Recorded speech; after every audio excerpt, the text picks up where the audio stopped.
ada Mita ya yang akan berbagi ya pandangan menyangkut loneliness ini ya. Mungkin kita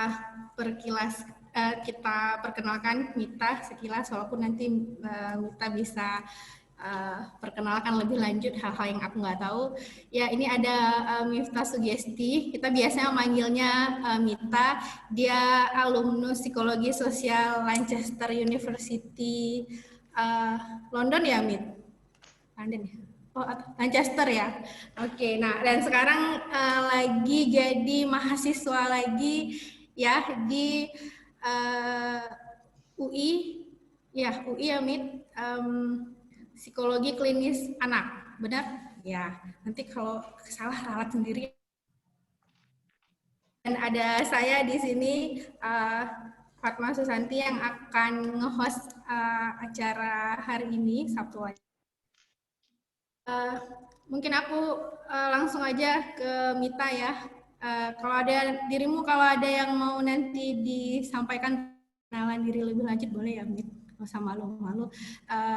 Oke, ini kita kan bahas isu loneliness ya. Nah, aku minta pengantar dulu, Mit, ya, sebelum yang lain-lain. Tentang loneliness ini kan sebenarnya ini isu kesehatan mental ya, isu kesehatan mental. Tapi aku juga dari awal kebayang pasti ketika kita pengen buat diskusi juga tentang isu loneliness, sedangkan biasanya kadang-kadang kita buat isu diskusi berat-berat sekali gitu, tiba-tiba loh kok bahas isu loneliness gitu kan. Karena aku merasa juga pasti ada pandangan orang banyak yang menganggap loneliness itu bukannya isu sederhana, isu remeh-temeh.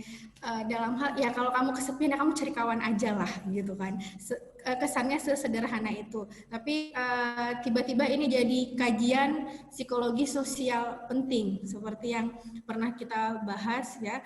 Makanya aku minta pengantar dulu paling Mit soal ya, sebenarnya ketika kita bahas loneliness yang dimaksud terutama dalam kajian psikologi sosial itu, loneliness itu sendiri apa? Apakah seawam dan sesederhana, seremeh yang anggapan banyak orang itu?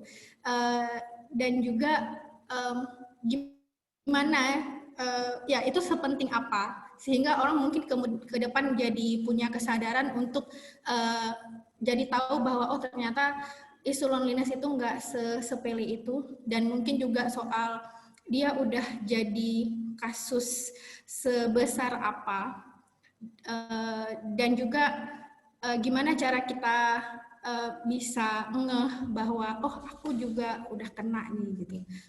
Ya basisnya pengantar sih, Mit. Aku persilahkan Mita untuk kasih pengantar soal loneliness ini. Pada Mita, persilahkan. Oke, mungkin karena nggak terlalu ramai juga, jadi kita bebas aja ya kali ya. Ramai pun bebas aja, Mit. Iya, maksudnya kalau ada yang ngerasa nggak setuju, potong aja nggak apa-apa. Atau kalau ngerasa pengen nambahin sesuatu, bilang aja, karena aku juga nggak nyiapin satu bahan khusus sebenarnya, karena pengennya ini tuh diskusi yang mengalir gitu. Mungkin sebelum aku ngomong masalah definisi dan lain-lain, mungkin aku pengen tahu dulu nih, menurut teman-teman itu lonely itu apa sih? Kesepian itu apa? Karena kita semua pada satu titik di dalam hidup pasti pernah merasakannya kan. Dan ini tuh kan sangat personal, nggak perlu ada sains sebenarnya untuk menerjemahkan ini, karena kita semua pernah merasakannya. Jadi mungkin aku pengen tahu dulu nih teman-teman, biar sekalian kenalan, kira-kira kesepian itu apa sih? Kalau yang kalian rasakan versi kalian itu pada saat apa dan bagaimana kalian merasa sepi? Mungkin ya di awal. Yang lain ada yang mau kasih pendapat atau pengalaman merasa sepi itu gimana sih? Ya. Karena kayaknya ini satu hal yang personal ya. Personal tapi universal gitu loh. Ya, Mungkin ada yang mau kasih atau nggak pernah sepi nih. pendapat? Bagus, berarti udah nggak perlu diskusi. Kita Nggak mungkin. Allahul azim. Atau bisa jadi ya, apakah sepi itu juga pengalaman yang orang merasa nggak nyaman untuk bagi? Iya, Gitu. ada Apakah ada stigmanya kondisi kayak memang. gitu kali ya?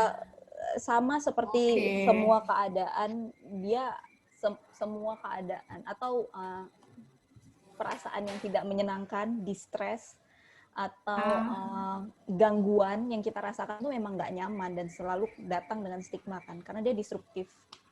Sama kayak COVID, sama kayak HIV, sama kayak depresi, mungkin kesepian itu juga seperti itu. Terbukti ya, nih kita nggak ada yang mau share ya, padahal nggak mungkin orang nggak pernah merasakan kesepian. Oke, ada yang mau ngomong, teman? Oke, silakan. Ini terkait isu COVID-19 sekarang kan, itu di mana kan kesehatan itu kan terbagi dua, ada yang secara fisik dan psikologis. Secara fisik memang kalau di COVID-19 itu ada, misalnya kalau dikategorikan bisa disembuhkan bisa, tapi butuh waktu yang panjang. Tapi kan ada stigma di mana di masyarakat tuh, oh keluarga kalau misalnya udah kena itu, gimana ya? Ada rasa keterpurukan, misalnya kayak mana bilang? Apa tuh namanya? Ada dikucilkan gitu. Itu kayak mana menurut kakak? Terkait dengan loneliness, ya itu bisa memicu loneliness juga ya, Mit? Iya. Ya. Kayaknya nih ini nanti akan kita itu nanti akan kita bahas, tapi ini simpan dulu. Simpan dulu. Oke. Kayak yang Fatma bilang tadi, kesepian ini terdengar remeh, tapi tapi dia itu sebenarnya besar gitu. Kalau kita mau, aku tuh kan belajarnya pertama psikologi sosial, terus sekarang klinis kan, dan aku bisa ngelihat banget nih gimana yang makro mempengaruhi yang mikro, gimana sistem itu mempengaruhi kita secara pribadi. Kalau kita sering bilang ya, Fatma, apa yang personal sebenarnya politis. Ya. Jadi kayak seperti seks, seperti your gender role, seperti apapun itu yang sifatnya kita rasakan personal, sebenarnya ada skema besar yang bermain di atasnya gitu. Kenapa di dunia barat kesepian ini angkanya semakin tinggi? Ini tuh signifikan parah, khususnya di Amerika Eropa ya, Amerop. Itu kalau di Amerika rata-rata survei bilang setengah dari jumlah populasi itu pernah merasakan terisolasi, pernah merasakan kesendirian gitu. Kalau di UK angkanya itu meningkat tajam. Kalau dulu 1 dari 9, kalau nggak salah nanti bisa dibuka statistiknya. Sekarang 1 dari 8 orang bisa mengalami kesepian. Jadi ini tuh udah kayak warning sebenarnya. Makanya udah dibilang di mana-mana it can be a new epidemic gitu. UK sendiri take this thing seriously. Dia ngambil langkah cepat.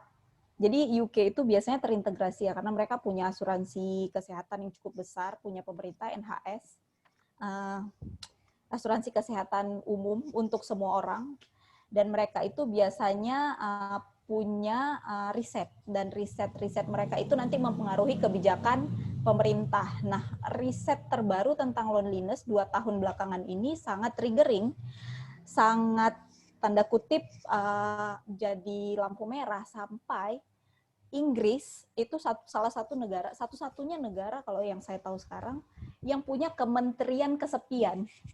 Oke, kementerian kesepian. Saking itu jadi masalah besar ya. Iya, jadi kalau dia udah di launching, aku nggak tahu ini beneran kementerian, belum cek gimana bentukannya. Kemarin itu 2018 mereka bilang komisionernya, commission berarti komisioner yang ngurusin masalah loneliness di satu negara gitu. Ada anggarannya, ada pejabat publiknya, ada langkah kerja dan macam-macam gitu. It's a science-based policy. Tapi ya itu di UK ada, dan bayangkan ada satu negara besar ngeplotin dana dan budget untuk tackle loneliness, berarti seserius itu. Ada satu paper yang aku lihat bahwa ternyata oke, kalau angka yang merasakan lonely itu 1-2 nggak signifikan, 1% dari total populasi, 1% pun banyak, 0, sekian persen dari total populasi. Itu mungkin ya mungkin bisa jadi masalah personal, tapi ketika dia menjadi mewabah, ketika ada lebih dari 10% total populasi merasakan itu, what is wrong? Can it be systemic? Jadi apa yang bikin kita semua terjangkit ini gitu? Makanya dibilang loneliness itu personal tapi dia politikal, personal tapi dia economics, personal tapi dia sebenarnya sosial, struktur, maksudnya dia terstruktur secara sosial. Itu mungkin pengantarnya di situ. Nanti kita bahas-bahas lebih lanjut. Ada banyak sekali nih udah loncat-loncat, tapi aku mau aku tekankan adalah angkanya meningkat bahkan sebelum pandemi COVID-19. Apalagi yang tadi teman kita sudah bilang, apalagi ketika COVID memang ada mental issues yang berkembang di tengah pandemik ini. Salah satunya adalah kesepian itu sendiri. Dan ini tuh sangat sangat mencemaskan sebenarnya. Karena kalau kita ngomong faktor resiko, loneliness itu di ranking teratas nih untuk faktor resiko mati muda. Oke, ada kondisi seperti itu. Ada. Itu riset. Jadi setelah obesitas, setelah nggak olahraga, setelah merokok terus-terusan dan alkoholik, ada lonely di situ. Jadi kayak dia serius sebenarnya. Cuman ya karena itu tadi kita nggak mau ngomongin itu karena kalau kita bilang kita lonely kita menyedihkan gitu ya. Ya, nah itu masalahnya ya. Ya, nah oke, itu informasi penting Mit, soalnya kayak yang aku bilang orang tadi kawan-kawan juga mungkin ini efek sistem atau efek dari budaya itu sendiri terhadap loneliness, dimana ketika orang loneliness juga nggak mau cerita, ya orang akan mudah cerita ketika dia punya kondisi fisik tertentu, dia akan cepat cari pertolongan, bahkan jika pun itu hanya sakit fisik biasa, tapi enggak dengan kondisi psikis gitu. Fatma, aku bisa share nggak ya? Ada kayak satu klip dikit aja. Oke, silakan nih, boleh. Bisa nggak ya? Aku dijadiin host nggak ya nih, co-host atau apa yang aku bisa share? Oke, kita bisa minta tolong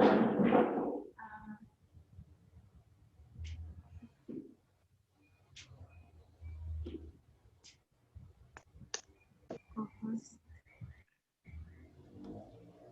Jadi sambil ngobrol ya nih. Oke, boleh. Aku udah bisa sharing belum ya? Udah ya kayaknya. Oke, udah jadi. Bentar. Ada yang tadi aku bilang di UK itu ada Ministry of Loneliness dan mereka tuh punya call center. Oh, mereka punya call center ya. Bentar. Wait up. Di mana ya? Mereka tuh punya call center.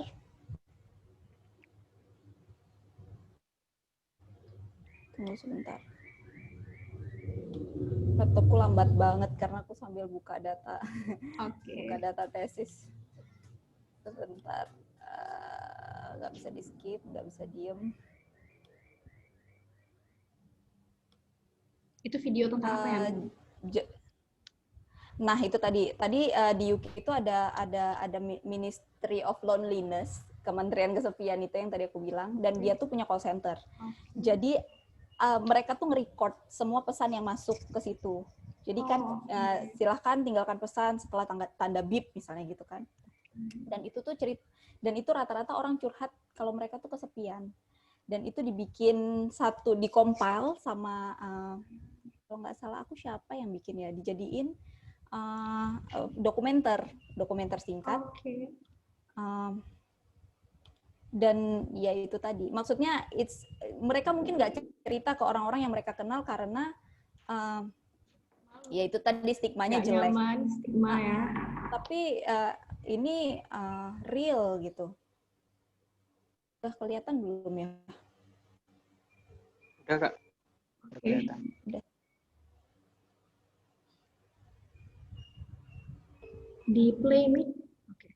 Udah aku play. Dengar nggak suaranya? Dengar Kak. Dengar.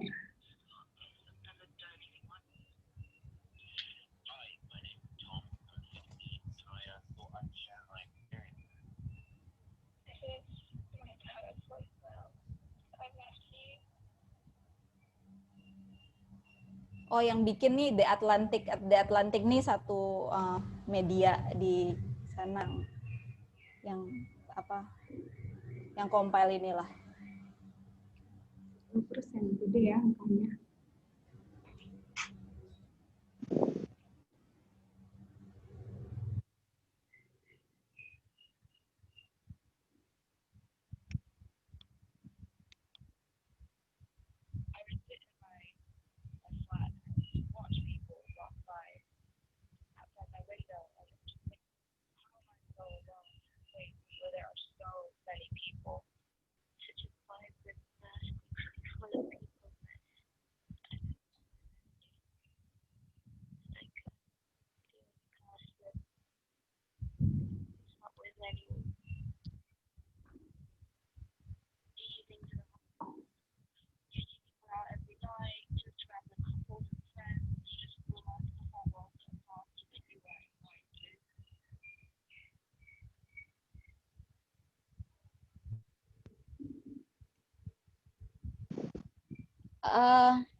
Mungkin nanti kalau teman-teman mau lihat yang penuhnya bisa dicek di YouTube, dia ada di mana-mana. Tapi bayangkan ada orang-orang seperti kita yang people, nggak tahu ngomong sama siapa, selonely itu, terus ambil nelpon Kementerian Kesepian, terus curhat gitu ya. Tapi keywordnya adalah isolasi. Jadi kayak ada persepsi bahwa mereka terisolasi dari lingkungan sosial mereka. Dan di saat seperti itu mereka merasa sangat-sangat kesepian.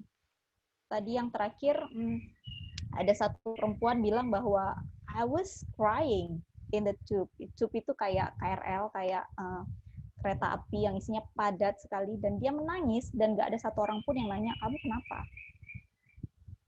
Dan apa? Sistem seperti apa kita sekarang berada, di mana kita bahkan nggak nanyain kenapa seseorang nangis. Orang itu ada di depan kita.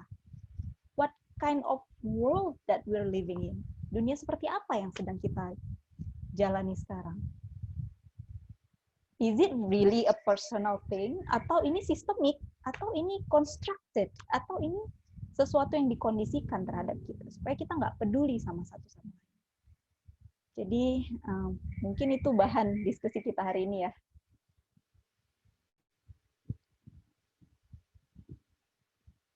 Fatma, kamu mute. Oke, sorry. Nah, menarik, Mit, tadi soal bahkan kita belum ngomong pertama kenapa orang bisa loneliness dalam jumlah yang sangat banyak. Kita belum ngomong ke situ, bahkan kita juga dan bagaimana hubungannya dengan sistem kita, dan kita juga bahkan belum bicara tentang bagaimana mengatasi itu secara sistemik. Tapi bahkan memang yang paling menarik, bahkan ketika orang punya kondisi psikologi seperti loneliness, kita lonely, kita butuh orang. Tapi yang bahkan sistem atau budaya kita membuat kita malu atau nggak nyaman, padahal kita lonely nih, untuk bilang ke orang gitu. Itu juga jadi masalah tersendiri ya gitu, karena kita lonely, kita nggak cerita ke orang, kita tambah lonely, tingkat lonely-nya semakin meningkat. Nah, kemudian itu tadi juga informasi penting soal kenapa isu loneliness jadi penting, karena itu ternyata jadi peringkat kesehatan. Ya, peringkat pertama ya tadi untuk resiko mati muda. Oke, 5 ya, dia jadi salah satu faktor terbesar orang mati muda. Nah, itu mungkin yang buat tiba-tiba juga ini soal kesadaran ya, harusnya. Jadi kayak semua orang pernah mengalami loneliness, tapi pertanyaan pentingnya, bagaimana kita bisa tahu, orang bisa punya kesadaran bahwa isu loneliness ini sepenting itu gitu. Maksud memang problem terbesar kita adalah kita hidup memang di masyarakat yang entah abai, entah nggak punya kepedulian tinggi, walaupun nanti itu bisa jadi juga kaitannya dengan sistem lagi, dengan kesehatan mental. Kayak yang aku bilang tadi, kita mungkin akan sangat mudah khawatir dan segera mencari antisipasi ketika kita punya masalah fisik, gitu. Orang kan kadang-kadang nggak perlu sampai kanker dulu, baru dia pergi ke dokter atau menghubungi orang untuk mencari bantuan. Nah, tapi bagaimana orang bisa tahu bahwa loneliness ini dampak besar ke kita sehingga kita perlu punya concern ketika kita terdampak terhadap loneliness itu gimana sih? Dia tuh karena kan bisa jadi karena dia sekian lama dia distigmakan buruk, tapi di satu sisi distigmakan juga remeh.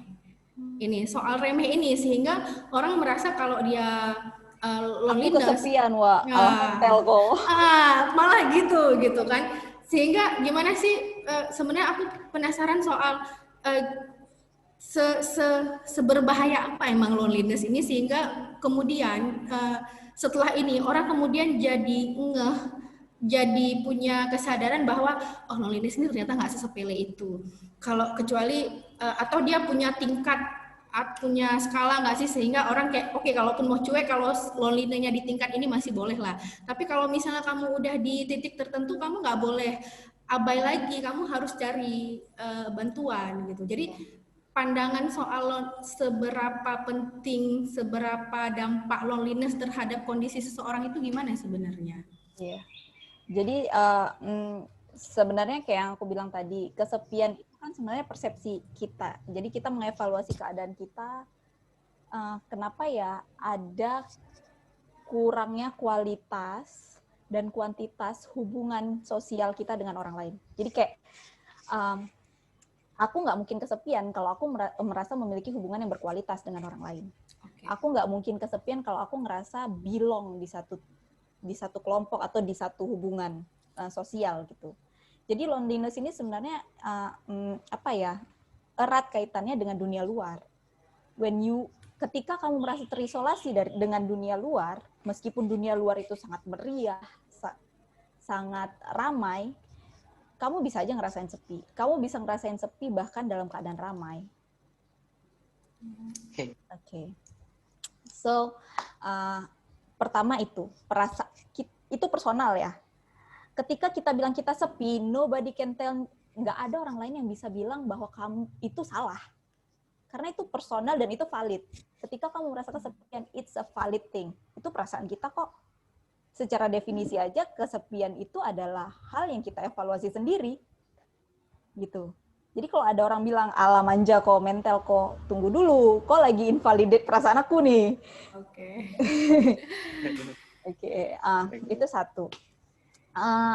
Masalahnya kenapa dia growing number, menurutku ada kaitannya dengan industrialisasi, kapitalisme. Kita semua tuh dipaksa untuk fokus kepada produksi, kepada kerja kayak Jokowi. Enggak. Kepada apa ya? Kita harus memproduksi something. Kita harus selalu ongoing. Kita selalu harus melakukan sesuatu, multitasking segala macam. Kemudian ada kompetisi di situ. Kompetisi untuk menjadi yang terbaik, terdepan, terkenal, terkaya. Ada kompetisi di situ untuk berada di puncak apa ya, on the top of food chain, untuk di puncak piramida makanan gitulah.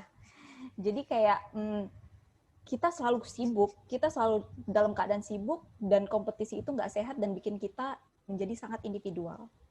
Kita nggak punya waktu untuk terkoneksi dengan orang lain secara berkualitas. Jam kerja kita semakin panjang, sisanya kita pakai buat tidur, selebihnya kita ngapain? Kita selalu selalu ada ilusi untuk produktif, untuk melakukan sesuatu, untuk menghasilkan sesuatu. Kita tuh jadi komoditas. Jadi kayak menurutku kenapa ada pergeseran di dunia, di Amerika, Eropa, karena mereka tuh kan jelas ya sistem ekonominya seperti apa. Terus adanya juga mobilitas massal, orang-orang desa ke kota semua, dan tiba-tiba mereka tercerabut dari komunitasnya, tercerabut dari akarnya, harus tinggal ngontrak, berpindah, dan komunitasnya juga selalu berganti-ganti, sehingga mereka juga nggak ngerasa belong kan. Buat apa aku kenal sama tetanggaku, toh aku cuman bakal kerja, pulang malam, tidur gitu istilahnya. Jadi kayak ada sesuatu di sini. Pola komunikasi kita juga berubah. Kalau dulu kita gampang tuh menyekat nih. Misalnya ketika di kantor kita berhubungan dengan orang kantor, di rumah kita berhubungan dengan orang rumah secara mindful, secara sini-kini. Saat ini siapa di hadapan saya, disitulah saya fokus gitu kan. Kalau sekarang kan sosial media, handphone, kita bisa bawa pekerjaan itu ke kamar tidur, ke kamar mandi. I mean, it follows us. Itu mengikuti kita gitu kan. Jadi ya tiba-tiba suatu hari kita terbangun dan kita ngerasa kok aku nggak punya teman dekat. Kok aku malam minggu cuma nonton drakor misalnya. Nggak ada orang yang bisa kita ajak ngobrol secara intimate. Maksudnya tuh bukan ngobrolan yang remeh-temeh yang kayak cerah ya hari ini. Kayak mana angka COVID berapa hari ini. Bukan. Maksudnya deep emotional connection. Hubungan emosi yang dalam. Dan ada berapa banyak dari kita yang nggak punya itu sekarang. Makanya dibilang kesepian ini personal, tapi dia juga political. Makanya dibilang bahkan ketika kamu menikah, kamu bisa merasa sangat sepi kalau emotional connection itu udah nggak ada. Oke? Bahkan ketika kamu di satu desa yang sangat kohesif misalnya, tapi ketika kamu berbeda pandangan nih, berbeda prinsip sama orang banyak, kamu bisa sangat lonely. Karena kamu ngerasa nggak belong di situ. Jadi, itu satu. Kalau bagaimana cara bikin orang aware? Pertama-tama kita harus speak up tentang itu. Kita harus bilang bahwa saya sepi dan ini salah. Saya sepi dan saya butuh bantuan. Kalau cara pertama nggak mungkin kita ngomong kayak gitu karena stigmanya besar. Ya lagi-lagi karena ini hal yang sistemik, ya mungkin harus yang kayak di UK, harus ada kebijakan publik yang masif juga untuk men-tackle ini. Nggak mesti harus bikin kementerian, tapi paling nggak kampanye gitu, bahwa kalau kalian lonely, ini tuh resikonya. Kalian bisa hubungi mana. Worst case skenario dari loneliness adalah depresi, dan worst case scenario of depression adalah bunuh diri. Coba di tracking deh, ada berapa angka bunuh diri di Indonesia misalnya. Why? Salah satu contributing faktornya ya karena lonely. Gitu. Jadi loneliness ini sepele, tapi dia adalah gerbang yang bisa membuka banyak hal yang fatal. Gitu. Dan nggak usah malu kalau kita lonely, gitu. Karena kita nggak sendirian kok, angkanya tinggi. Masalahnya itu kalau kita mau cari bantuan masih mahal, masih belum tersedia, masih diremehkan. Jadi ya itu harus integratif ya. Oke, ya, aku tadi notice soal, ya orang mungkin kalau orang kena depresi misalnya, apalagi aku juga nggak tahu sih gimana ini terhubung juga dengan sense public, karena bahkan dalam kondisi depresi aja orang belum tentu mencari bantuan. Nah, ini masalah kita gitu ya. Lagi-lagi kayak yang aku bilang, orang akan sangat mudah aware mencari bantuan urusan fisik ketika itu hal yang kecil saja. Orang tahu nih, oh nggak boleh demam aja, nggak boleh disepelein, apalagi kalau udah dalam jangka waktu lama, itu akan berdampak ke sakit yang lebih besar, atau sakit yang kecil ini bisa jadi adalah gejala dari sakit yang besar. Tapi di kita bahkan kalaupun kita aku juga nggak tahu, ketika kita kasih tahu ke orang bahwa loneliness itu efeknya bisa mati loh, aku ngerasa gini, orang percaya nggak ya gitu. Itu juga jadi hal yang di kita ya, soal masa iya cuman karena kesepian aku bisa mati gitu kan. Aku itu soal awareness itu tadi. Jadi aku mungkin minta explore lebih dalam soal bagaimana loneliness itu benar-benar bisa sangat berbahaya.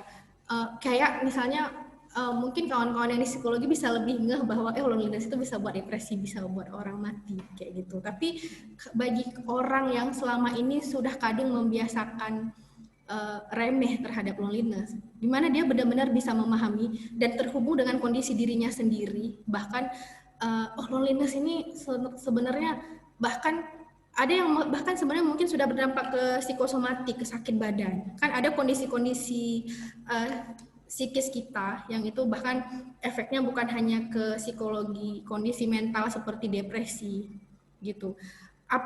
Nanti jangan-jangan seolah-olah orang begitu loneliness, begitu udah depresi baru cari bantuan. Oh ya, ternyata loneliness itu emang beneran bisa buat depresi baru orang cari bantuan. Padahal menurut aku itu udah agak telat. Kayak orang udah sakit kanker baru ke dokter. Padahal ketika dia lihat gejala kan sebenarnya dia juga udah bisa langsung ke dokter gitu. Nah, bisa nggak sih kita menandai itu di diri kita sendiri bahwa ketika kita loneliness itu memang sangat berbahaya. Bahkan itu gimana buat orang percaya, terutama bagi orang yang ini dia loneliness gini. Ada orang yang lagi loneliness, terus ketika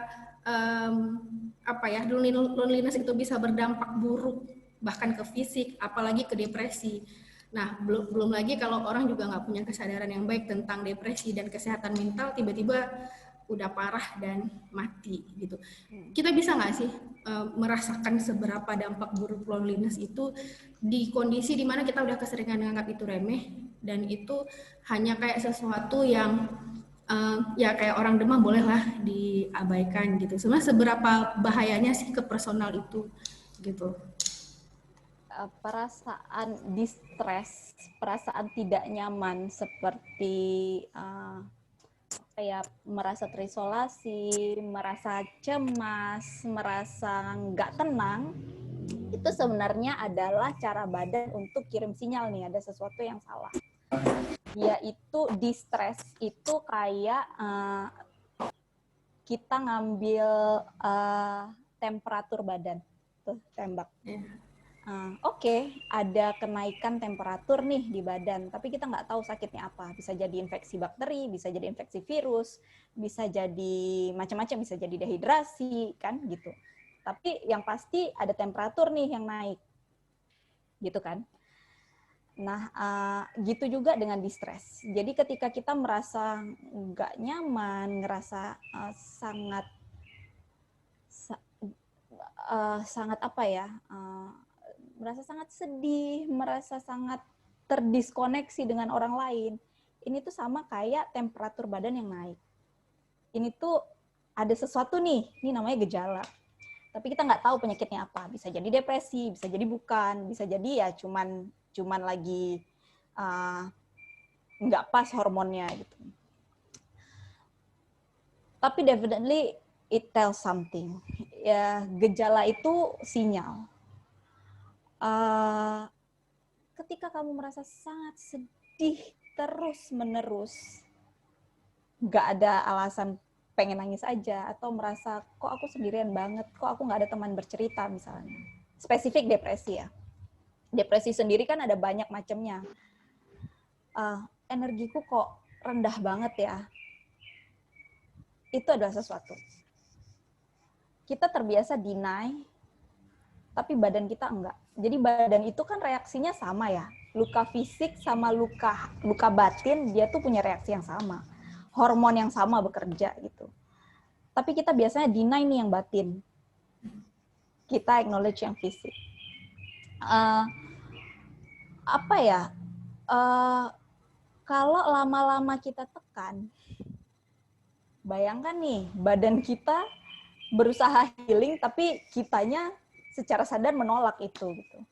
Ada internal konflik di situ.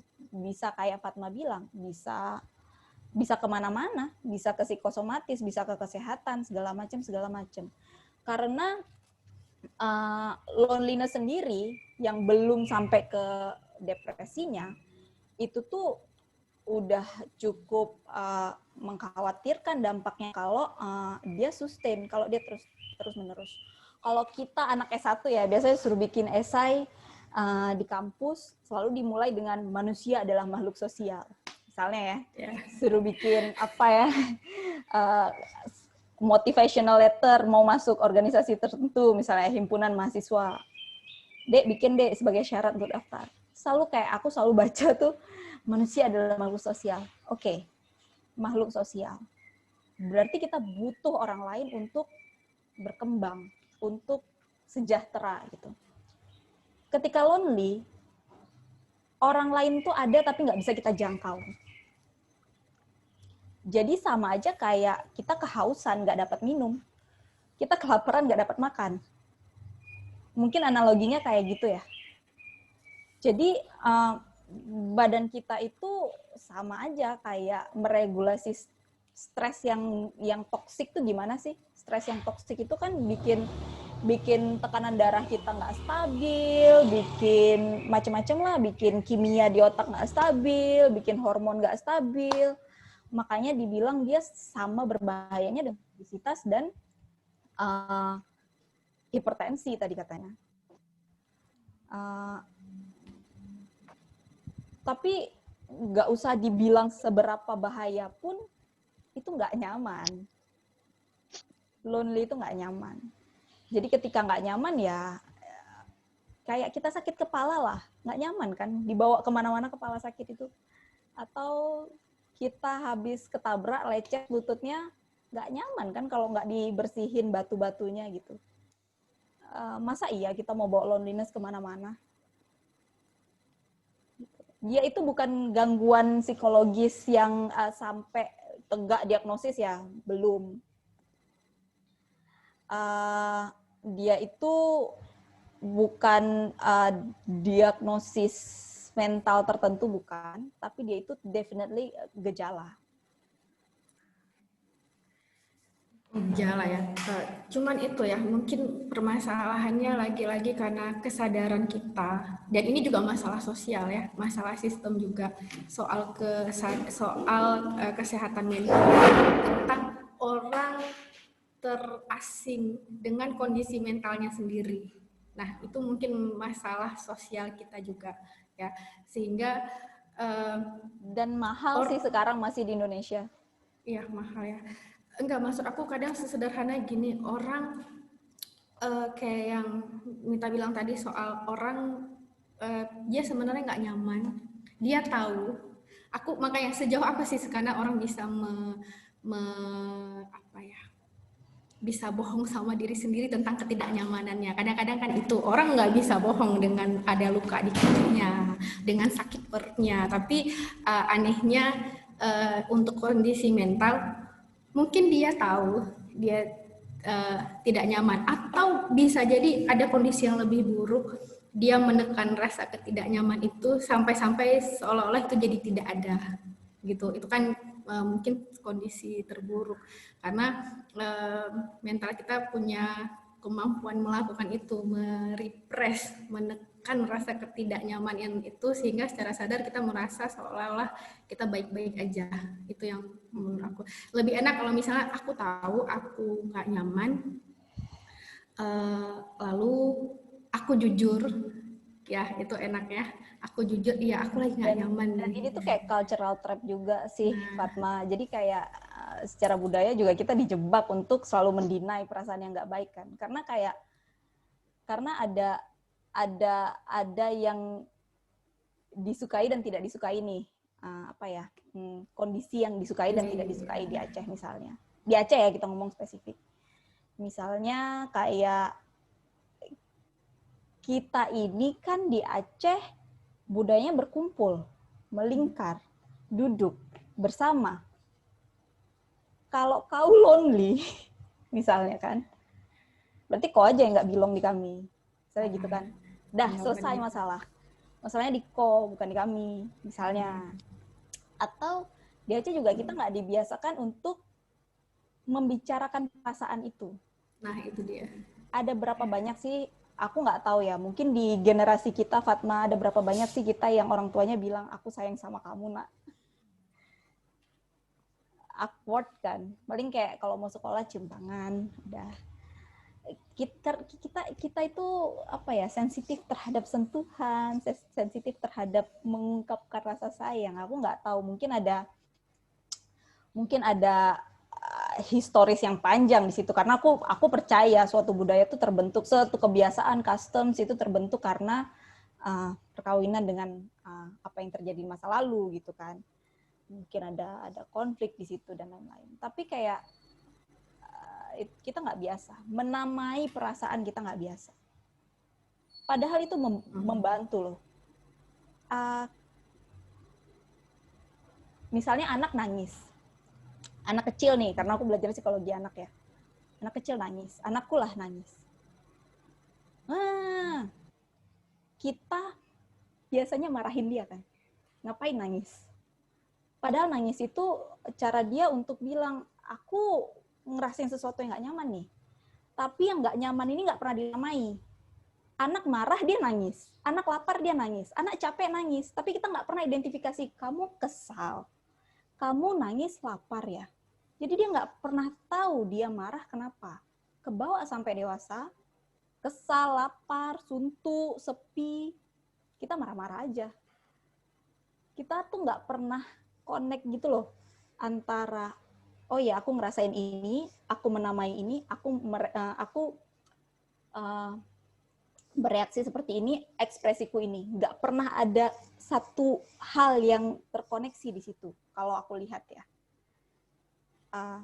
Menurutku ini ya itu tadi, budaya, sistem, sesuatu yang kita pelajari turun-menurun, pola yang diturunkan dari atas ke bawah gitu. Jadi kayak cultural trap. Ya, cultural trap ini ya, soal bahwa mengekspresikan emosi itu mungkin juga jadi stereotype sendiri, seperti misalnya itu kan diidentikan sama ekspresi feminitas, dan di masyarakat yang masih sangat patriarkal misalnya masculinity kok nggak boleh nangis, nggak boleh curhat. Jadi kalau ada kondisi psikis yang sangat buruk, ya tanggung sendiri, karena kalau aku cerita, aku dianggap lemah, aku dianggap cengeng, ya itu sesuatu yang memalukan. Ini mungkin juga yang buat kenapa masalah loneliness, ekspresi perasaan, dan psikologi, karena kadang-kadang gini, ya orang ketika bicara sistem sosial yang bermasalah, misalnya kita di kita kan seringnya gimana orang-orang mengkritisi sistem sosial yang ekonomi politik yang kapitalistik, yang individualis, ya mungkin itu nanti juga bisa dieksplor, atau bahkan itu juga terjadi di masyarakat yang masih komunal tapi toxic masculinity. Jadi kita kayaknya kesialannya berlapis sekali ya ketika sistem sosial ini. Jadi kita terhubung satu dengan sistem sosial yang masih tradisional, feodal, patriarkal, dan itu terhubung dengan toxic masculinity, ekspresi perasaan itu salah, buruk, tidak boleh. Kita juga mulai terhubung dengan sistem individual, kapitalistik, industrialisasi, modernisasi yang buat orang katanya semakin teralienasi. Itu satu hal. Tapi kan ketika orang bicara tentang sistem-sistem yang menindas gitu, orang hanya bicara tentang sifatnya kebutuhan ekonomi. Nah, orang hanya bicara tentang kebutuhan material. Kalau ngomong kesehatan pun ini ada hak-hak kesehatan dan pendidikan yang tidak penuhi, kan nggak ngomong tentang kesehatan fisik. Jadi ini yang aku merasa ini sering miss, bahkan ya di lingkungan orang-orang yang ngomong penindasan, tapi penindasannya cuma hal-hal yang sifatnya ya materi ekonomi. Orang jarang membahas bahwa sistem kapitalistik itu semenindas itu, atau sistem feodal atau tradisional itu semenindas itu bukan hanya karena itu memberikan dampak fisikal dan dampak ekonomikal, bahwa orang menderita bukan hanya secara fisik dan ekonomi, juga orang lupa bahwa yang membuat orang menderita dan terbunuh oleh sistem itu juga karena aspek-aspek psikologis ini gitu. Sehingga ya aku minta apa ya, sebenarnya seberapa kayak tadi kan dirimu juga bilang loneliness ini persepsi juga. Kita di tengah keramaian, tapi berarti kita mempersepsikan apakah seperti itu, kita sepi gitu. Dan iya, seberapa buruk memang kondisi sosial ekonomi politik kita, terutama yang untuk Aceh, sehingga itu ternyata berdampak segitu buruk terhadap, ada juga loh yang namanya penindasan psikis gitu. Fatma, aku nggak bisa ngomong di Aceh karena datanya belum ada. Kita bisa ngomong di Amerika Eropa karena mereka mengkuantifikasi perasaan itu apa gitu ya. Jadi tapi mungkin kita bisa lihat dari case per case, kasus per kasus. Case per case emotional abuse itu banyak sekali di Aceh karena toxic masculinity itu ya, yang kayak perempuan nggak punya hak ngomong di ruang publik misalnya. Siapapun bisa membantah saya saat ini, but itu yang aku rasain, misalnya itu yang Fatma rasain, it's real. Atau kalaupun kita bisa melakukan sesuatu, berkarya atau ngomong, usahanya harus 2 kali lipat lebih besar daripada yang laki-laki. Oke, kita boleh duduk di warung kopi, tapi tentu saja nanti ada yang liatin, tetap pakai sebelah mata. Yang gitu-gitu kan tetap ada. Itu baru yang kecil. Belum lagi nanti yang di rumah tangga. Kok boleh berkarya, kok boleh masuk partai, atau kok boleh duduk di parlemen, atau boleh kuliah setinggi-tingginya, tapi urusan rumah harus selesai dulu. Misalnya. Double burden di kita. Ya. Dan berapa banyak laki-laki yang mau berbicara heart to heart di rumah tangga, Dek capek ya, Dek. Gimana harinya? Somewhat kebutuhan kita tuh nggak sama dengan kebutuhan mama kita dulu. Kalau mama kita dulu cukup dengan perlakuan seperti itu, kita nggak cukup sekarang. We need more emotional connection, more than ever. Apalagi lagi pandemi seperti ini. Bisa jadi kalau disurvei nih, survei rumah tangga, kita bisa jadi angka kesepiannya tinggi. Apalagi perempuan ya, mungkin. Kalau laki-laki dia bebas lah, bisa keluar. Tengah malam masih bisa nongkrong. Kalau perempuan kan terbatas. Ruang gerak, ruang berkarya di Aceh ya. Aku nggak tahu di tempat lain. Tapi itu asumsiku. Untuk anak muda, ada gap nih.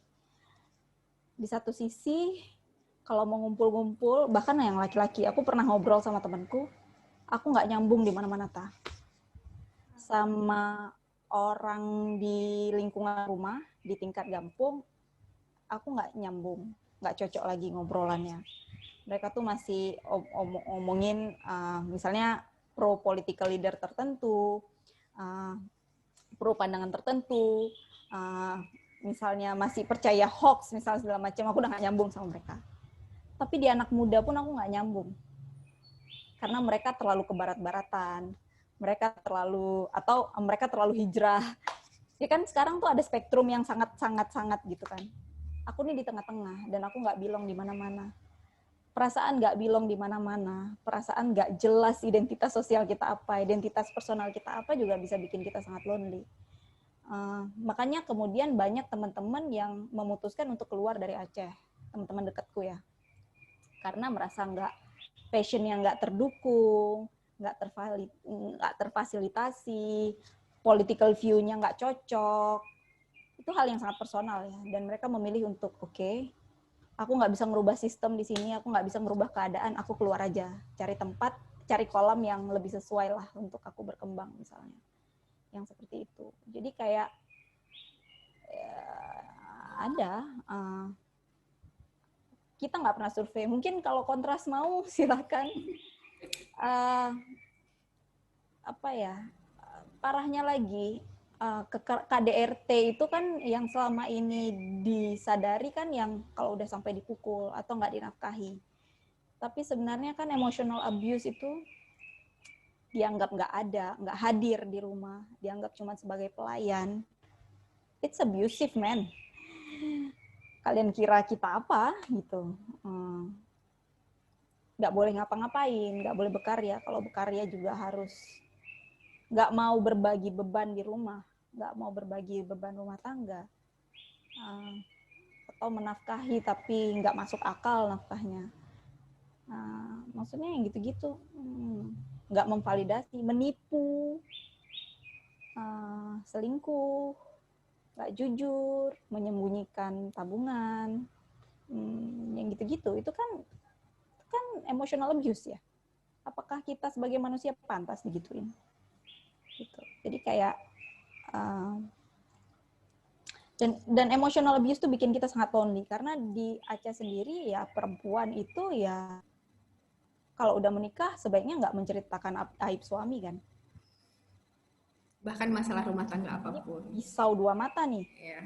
Kalau kita nggak cerita ke orang lain, kita nggak pernah bisa cek ombak, nggak bisa cek realitas kita ini tuh bener apa enggak.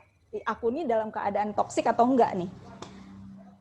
Tapi kalau kita cerita, kita membuka aib suami gitu. Jadi kayak ya yang membantu ya kelompok-kelompok seperti ini yang bisa saling memberdayakan, yang bisa melingkar, yang buat yang laki-laki gitu juga, carilah support system sendiri gitu.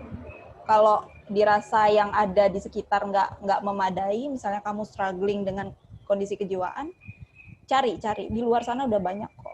Di umur sekarang ini support system itu bukan ditunggu ada, tapi kita bisa bentuk, bisa kita hadirkan sesuai dengan kebutuhan kita. Gitu. Ini Silvana juga udah share nih beberapa strategi pemerintah UK untuk address feminist issue. Jadi dan ada Lukman juga ini mau nanya, boleh silahkan Lukman. Ya, baik Kak, terima kasih. Sebetulnya panjang nih pertanyaannya nih. Oke. Mungkin kalau Silvana mau nambahin boleh ya Sil? Ya, oke. Oke. Oke, ini langsung dari awal sebetulnya ada yang beberapa yang ditekankan di sini. Ada di mana fase kita tuh kan di fase anak-anak. Fase anak-anak tuh ya kita masih bermain, misalnya nggak tahu apa itu misalnya beban hidup dan lain sebagainya. Oke, di fase anak-anak ini bisa kita katakan ini masih SMP ya, SD, SMP itu kan masih anak-anak bisa kita bilang.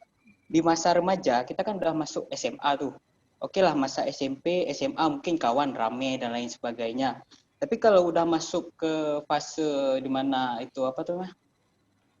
Perkuliahan, di perkuliahan itu kita kan semakin individualis. Dalam artinya kayak ini kita memikirkan hal-hal pribadi kita. Hal tersebut termasuk lonely atau bagaimana. Setelah itu di fase di sekitar umur 30 tahunan, itu kita mungkin hanya memikirkan tuh 3 hal. Yang pertama itu keluarga, anak, istri. Yang dikatakan keluarga ini yang mana? Orang tua. Itu kan, itu termasuk lonely atau bagaimana? Kalau kamu masih merasa kamu terkoneksi dengan orang lain, itu nggak lonely. Kamu masih punya anak, bisa ngobrol sama dia. Kamu masih punya pasangan, masih bisa ngobrol sama dia. Dia peduli sama kamu, masih ada empati di situ. Itu bukan lonely. Kalau misalnya kita individuasi itu terjadi ketika transisi remaja ke dewasa awal, biasanya karena kita mencari identitas. Kita mencari nih di kelompok mana kita merasa belong, di political view seperti apa kita merasa nyaman, di ekspresi yang seperti apa kita merasa terrepresentasikan. Itu kalau kita masih bisa terkoneksi dengan orang lain di grup-grup itu, kita nggak bisa dibilang lonely karena kita masih ada relasi sosial di situ yang bermakna ya, tanda kutip, yang berkualitas. Lonely itu ketika kamu ada di banyak organisasi tapi kamu nggak terhubung sama satu orang pun. Iya, nggak terkoneksi ya. Nggak terkoneksi, dan itu sangat personal. Bukan cuman sekedar bicara, tapi kayak, kok aku bicara sama dia, tapi kayaknya kita tuh nggak nyambung gitu. It can be very lonely. Jadi pembedanya itu, perasaan terisolasi itu.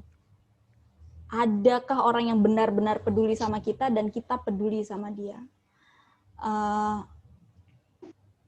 Karena biasanya kesibukan atau fokus terhadap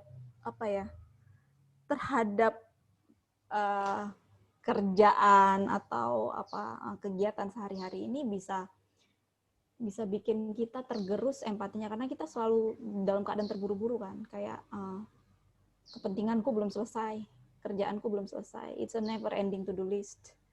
Jadi kayak kita jadi nggak punya waktu nih untuk peduli sama orang lain. Ya, tuntutan globalisasi ya. Iya, jadi kayak pembedanya sih itu menurutku. Karena iya, kalau kamu ngerasa masih terkoneksi dengan orang, ya berarti kamu nggak kesepian. Gitu. Kamu masih punya teman ngopi yang bisa diajak ngobrol, ngalor ngidul, dan kamu senang melakukannya, itu bukan kesepian. Oke, baik Kak. Kak, ini kita kembali ke topik awal tadi kan, di soal apa tuh nama? Inggris ya. Inggris kan punya lembaga, misalnya lembaga lonely tadi, misalnya lembaga yang menampung apa tuh mah? Cerita-cerita rakyatnya lah gitu. Oke, kondisi orang yang lonely. Dari lembaga tersebut ada nggak dikasih misalnya kayak solusi dari solusi lah dari lembaga itu sendiri? Banyak, mereka tuh integratif sih. Mereka bahkan menyasar ke kurikulum sejak PAUD. Jadi ya itu lagi-lagi kalau baca cerita dipilih. Jadi ada yang namanya, bentar aku ambilin. Jadi ada namanya mana ya? Kebetulan lagi di dekat buku-buku anakku. Nih, misalnya gini nih. Ada buku-buku yang tentang mengajarkan kita. Jadi dikembalikan lagi rasa empati kita. Jadi menurutku karena tadi kita itu sangat menjadi robot, tanda kutip, sampai nggak peduli sama orang lain, solusi awalnya adalah kita dikembalikan lagi ke sifat-sifat kemanusiaan kita, ke hati dan empati gitu. Jadi itu yang diaktifasi. Kita mengenal emosi kita peduli sama orang lain, peduli yang genuine, bukan yang dibuat-buat, kita punya waktu untuk berbicara. Jadi kayak mereka tuh nggak bukunya itu bukan kayak, kalau kita kan ada pengenalan, rata-rata tuh di Gramedia ada tuh kayak 1, 2, 3, A, B, C, D, E, bukunya gitu kan. Nah, mereka itu enggak, bukunya itu living books. Jadi living books itu adalah buku yang bercerita, yang ada alurnya. Jadi mereka belajar dari cerita, bukan cuman sekedar pengenalan ini angka, ini huruf, ini babi bu bebo, ini buku budi, bukan. Jadi mereka bercerita. Contohnya, nih bukunya. Jadi ini dibaca ke anak cewek dan cowok gitu, tentang kenapa sih kita malu, gitu-gitu. Jadi diperkenalkan dari gitu-gitu. Itu salah satu strategi mereka untuk PAUD. Terus macam-macam sih, mungkin bisa di googling aja, diklik yang si Silvana share tadi. mereka juga mempengaruhi policy making. Mereka itu jadi semua provider kesehatannya itu aware dengan isu kesepian. Jadi kalau kita ke dokter umum atau kita ke puskesmas dan kita terdeteksi nih, kayaknya curiga nih si dokter puskesmasnya kalau kita nih kesepian, kita tuh langsung dirujuk ke, bisa jadi ke psikolog, bisa jadi ke social worker. Nanti dari social worker kita di-assign ke kelompok-kelompok kerja, bisa jadi kelompok volunteering, bisa jadi kelompok terapi kelompok, macam-macam. Jadi kayak terintegrasi seperti itu.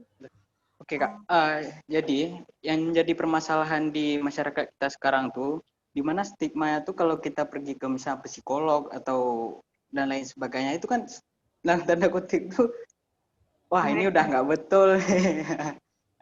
Itu yang masih menjadi permasalahan yang ada di sini di misalnya masyarakat kita kayak gitu. Pendapatnya Kak? Oke. Kayaknya kalau semakin kemari anak mudanya udah enggak sih. Kalau mungkin generasi di atas kita iya masih merasa seperti itu, tapi kita semakin kemari semakin aware nih. Kalau aku ngerasa kayak ada peningkatan tren di kalangan kita untuk menormalisasi cari bantuan ke psikolog. Karena kita semakin aware, kita semakin banyak baca juga, dan kita semakin terpapar. Jadi kayak bahkan di orang-orang yang aku kenal tuh kayak ke psikolog tuh sama kayak medical check up per 3 bulan, per 5 bulan. Jadi walaupun nggak ada isu, nggak apa-apa. Bahkan ketika kamu prokras, nggak nyelesain skripsi, there's something wrong with it. Mereka ke psikolog pendidikan gitu untuk cari strategi gimana caranya bisa lebih tekun belajar atau tekun bikin skripsi misalnya gitu. Jadi kayaknya di generasi kita sudah mulai normal, ternormalisasi walaupun nggak sampai merata ya ke semua pelosok. At least di Banda Aceh lah. Cuman ya itu tadi, masih mahal, masih sulit dijangkau. Kalaupun ada yang murah, dia inden. Jadi ke psikolog itu teman-teman nggak bisa di situ kita merasa sakit kita langsung datang. Banyak tuh Kak rekomin lah di mana. Misalnya oh ya tinggal datang ya, misalnya ke Cempaka 5. Bukan, kita harus bikin appointment dulu, dan psikolog itu nggak kayak dokter yang bisa nanganin 1 hari 10 pasien. Paling kuat dia dengerin cerita orang tuh 2, 3, 4. Jadi bayangin kalau ada 10 pasien yang mau berobat ya itu harus ditangani dalam waktu 4 hari paling nggak. Dan psikolog kan juga harus datangnya berulang-ulang. Jadi ya itu kondisinya. Dan rasio psikolog per penduduk juga kita belum memadai. Harusnya per berapa penduduk ada beberapa psikolog, sekarang tuh nggak, jumlahnya kayaknya masih jauh dari memadai. So ya ini masalah, balik-balik lagi kalau mau menyelesaikan masalah ini ya butuh kebijakan gitu. Ya, harusnya penyelesaiannya sistemik ya. Tapi kalau kita di akar rumput, kalau mau menyelesaikan masalah loneliness yaitu hidupkan lagi empati, bersolidaritas, melingkar kayak gini, bersirkel, saling peduli lah. Nah, jangan muncul pertanyaan kan, di mana lonely ini muncul suatu hal yang baru di masyarakat yang terdampak globalisasi atau memang dari dulu sudah ada tapi tidak terdeteksi? Dari dulu sudah ada tapi angkanya nggak semengkhawatirkan sekarang. Kalau sekarang itu sangat mengkhawatirkan sih. Kalau dulu biasanya di orang-orang tua yang udah pensiun, yang teman-teman sebayanya udah meninggal, dia lonely, anaknya sudah menikah lagi. Biasanya gitu. Tapi sekarang tuh bergeser kan, bahkan ke anak muda pun cukup tinggi angkanya gitu. Jadi kayak mulai mengkhawatirkan lah gitu. Kamu tanya Kak. Oh oke, silahkan. Jadi kan tadi Kakak bilang kalau misalnya kesepian itu juga berawal dari depresi kan? Enggak. Oh bukan, berarti salah masuk. Kenapa tadi? Ada di satu situasi misalnya kita udah merasa nih, kita kayak nggak bisa nih, harus cari orang untuk cerita. Tapi pas kita cerita ke orangnya, dia malah menurut kita, dia kasih sarannya kayak nggak betul. Misalkan contoh kayak nih, Gina kan baru masuk kampus tahun lalu kayak itu kan. Habis itu dosennya bilang, dia suka sama anak-anak yang jujur. Sampai satu hari dia tanya, keluhan kita belajar itu apa? bukan maksud kita untuk dia suka, tapi kita mau kasih tahu aja keluhan kita belajar tuh apa. Tapi begitu kita kasih tahu keluhan kita belajar apa, kita dicek lah pemahaman kita tentang materi itu. Tapi rupanya kita bisa jawab, dan dia cuma bilang berarti kamu cuma malas aja gitu. Tapi di situasi yang orang itu rame, habis itu gara-gara masalah, misalnya pada itu kan hal sepele gitu kan kita pikir, tapi dampak dari hal itu membuat waktu masuk kelas tuh jadi takut. Itu apakah kita juga kena efek kesepian dan ngerasa kayak nggak ada yang bisa ngertiin kita pas kita duduk di kelas gitu. Akhirnya waktu cerita sama kakak misalnya, kakak sepupu gitu, kata dia sih kayak itu cuman kalau dosen-dosen kayak itu dia ngomongnya di awal aja jujur, tapi intinya dia cuma mau nilai kita. Jadi pas habis dibilang gitu kita kan bingung, berarti kita nggak bisa jujur di kelas gitu kan Kak. Jadi pas selama di kelas sampai hari ini ya udah belajar di kelas itu kayak udah kesepian, misal nggak berani ngapa-ngapain kayak itu termasuk kita udah kena kesepian apa belum gitu, kayak gitu Kak. Merasa terasing ya? Ya di kelas tuh kayak terasing, padahal ada juga bercanda tapi kayak nggak nyaman aja kayak itu kita kesepian. Habis itu waktu kita udah kesepian, kita mau cerita ke orang kita nggak tahu cerita ke siapa gitu kan. Ya, itu bisa jadi gejala kesepian sih, bisa jadi. Dan itu tadi, ketika kita nggak peduli pakai hati ke orang lain, asal label, ketika ada orang cerita kita nggak memvalidasi perasaan dia, yang kamu lakukan itu kan sebenarnya sesuatu yang cukup berani ya. Apa salahnya sih diapresiasi gitu. Tapi kita kebanyakan kan nggak memvalidasi, nggak bilang terima kasih ya udah cerita. Kamu kesulitan ya. Apa yang kamu lakukan nih cerita sekarang kayak gini tuh pasti nggak mudah. Tadi kamu suaranya juga nggak nyaman. Aku bisa nangkap itu nggak nyaman. But you tried. Praktek seperti ini yang nggak banyak kita lakukan. Ketika ada yang curhat, kita malah curhat. Ketika ada yang curhat, kita menyepelekan masalahnya. Ketika ada yang curhat, kita malah labelin dia. Ini yang bikin orang merasa nggak ada nih yang benar-benar peduli sama aku. Semua orang cuma peduli sama dirinya masing-masing. Makanya salah satu strateginya yaitu tadi, meningkatkan empati. Ketika kamu cerita, apa salahnya sih didengar? Didengar aja dulu. Terus dirasakan, ya. Kalau kita punya empati, kita nggak mungkin langsung melabeli orang dengan bilang malas. Gitu. Nah, ini tuh perlu latihan, dan latihannya tuh nggak bisa instan. Kalau nanti ada anak kecil, diajak aja ngobrol tentang ini. Itu memang harus berkelanjutan, harus lama, harus terus-menerus. Gitu. Untuk kita yang udah aware tentang ini, jadi nanti kalau ada yang curhat, jangan lagi nyepelein, atau jangan lagi alah kini. Karena bisa jadi dia butuh keberanian yang besar untuk ngomong kayak gitu kan. Makasih udah ngobrol ya. Iya, tadi menarik soal kan selama kita masih terhubung dengan relasi sosial, tapi keterhubungan ini kan bukan keterhubungan luaran kayak kita masih berinteraksi. Karena apakah loneliness ini adalah soal keterhubungan atau persepsi mental, emosional itu ya. Jadi bisa jadi kita terhubung sama orang, kita berinteraksi, tapi kita tetap merasa lonely, nggak fulfilled, merasa kosong, merasa nggak terpenuhi, merasa apa sih kok aku nggak nyambung sama dia. Kita bisa jadi sendiri di tempat, merasa kesepian di tempat ramai, tapi kita bisa jadi nggak merasa kesepian ketika sendirian. Jadi itu bukan kesepian itu bukan menunjukkan serame apakah orang di sebelah kita, tapi perasaan kita terhadap kondisi itu sendiri. Kalau misalnya kalau aja kita di sistem sosial politik yang beruntung, mungkin kita akan harusnya sih ada kondisi sebenarnya kalau kita sadar mau ngerubah ini pelan-pelan, ya itu tadi dari pendidikan, dari pola asuh, itu kan harus dilatih ya. Peduli dengan hati. Ketika ada orang susah, apa salahnya sih dibantu? Ketika ada orang curhat, apa salahnya sih didengarkan? Ketika ada orang menangis di depan kamu, apa salahnya sih ditanyain? Kamu kenapa? Gitu. Orang nangis di depan kita itu kan sama aja kayak orang jatuh dari sepeda di depan kita. Sama kan? Kenapa reaksinya beda? Kenapa kalau ada orang jatuh dari sepeda, kita langsung nolong. Tapi kenapa ada orang nangis, dia stranger, aku nggak mau nanya. Gitu. Lukanya sama, sedihnya sama, sakitnya sama. Bisa jadi. So. Tapi itu tadi ya, karena yang agak susah mungkin karena itu pattern soft. Ketika ada satu pattern sosial, ada satu pola sosial. Ini kan loneliness ini kan bukan masalah pribadi lagi. Ya, ini bukan ya kalaupun saya mau mengatasi loneliness saya, tapi sistem sosial saya seperti ini, itu juga ya memang kita harus bentuk support system.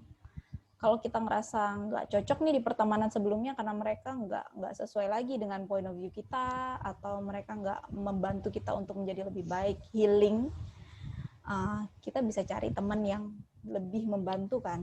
Kayak zaman sekarang gampang lah nyari orang. Di internet juga banyak buat kenalan awalnya, terus diajak ngobrol, diajak diskusi bisa juga.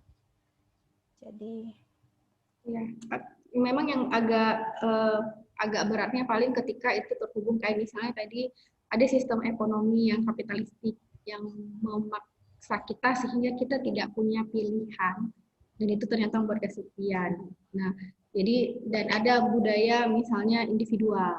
Kalau masyarakat kita sudah kadung punya pola yang hanya peduli sama diri sendiri, aku rasa mencari support system bisa jadi lebih sulit di sistem sosial yang seperti itu dibanding sistem sosial yang tidak terlalu individualis. Orang secara budaya gitu, orang secara budaya masih punya kepedulian secara sosial, karena kan kita jadi bingung ketika ini kita di masyarakat yang kapitalistik, kondisi ekonomi membuat kita sangat kesepian, kondisi sosial individual buat kita sangat kesepian.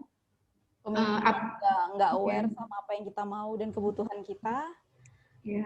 Kalau seperti itu kan kesannya ya harusnya ini orang punya kesadaran, mungkin menurutku kita secara personal bisa aja berusaha mencari solusi, tapi bagaimana kalau kondisi sistem ekonomi politiknya seperti ini? Gimana ya Fatma? Sekarang aja kebijakan politik terkait pandemi COVID ya nih, yang nyata, yang risetnya ada banyak dan dia real di lapangan, itu nggak science based. Berapa banyak sih pemimpin kita yang bikin kebijakan berdasarkan riset dan science sekarang?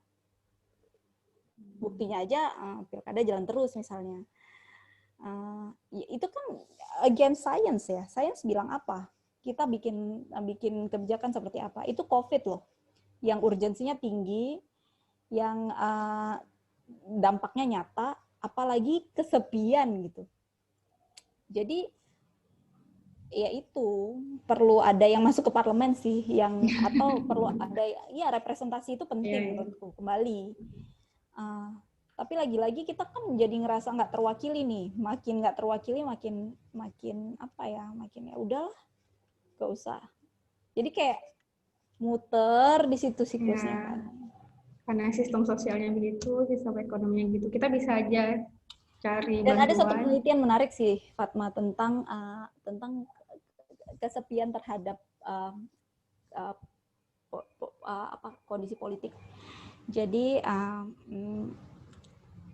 science di mana-mana bilang orang yang paling kesepian itu agresinya meningkat.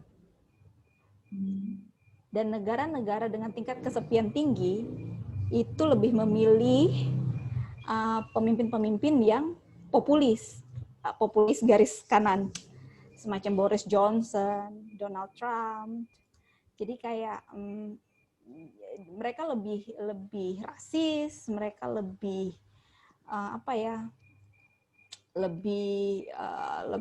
lebih curiga terhadap orang lain, lebih paranoid, dan ini kesepian bikin kamu agresif, bikin kamu jadi orang yang nggak peduli orang lain memang karena dimatikan empatinya kan. Kita jadi pengen attack orang terus, penuh rasa curiga karena tuh ternyata efeknya melingkar. kita kesepian, kita butuh orang, ketika ada orang datang kita malah curiga, kita kesepian lagi, gitu-gitu terus. Dan itu terbukti di tikus juga begitu. Jadi ada tikus dipisahin, dikasih di kandang sendirian, ketika ada tikus lain dimasukin ke situ, setelah beberapa hari dia malah attack tikus itu, padahal dia butuh teman. So ya, dan Hannah Arendt juga bilang orang-orang yang totalitarian itu, yang support totalitarian itu, semisal Nazi misalnya zaman dulu, itu karena akarnya kesepian. Coba deh baca buku dia yang apa ya, mapping something socialism. Lupa aku, nanti kalau ingat aku share. Dia bilangnya itu. Jadi kayak orang yang paling sepi itu, yang paling bisa taking extreme measures, yang paling bisa sangat radikal memilih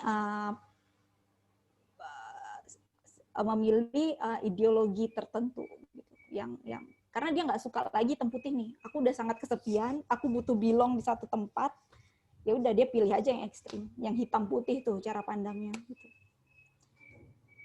Jadi kelihatan seberapa ya dampak sistem ke loneliness, dan loneliness balik lagi ke sistem ya, lingkaran setan itu ya.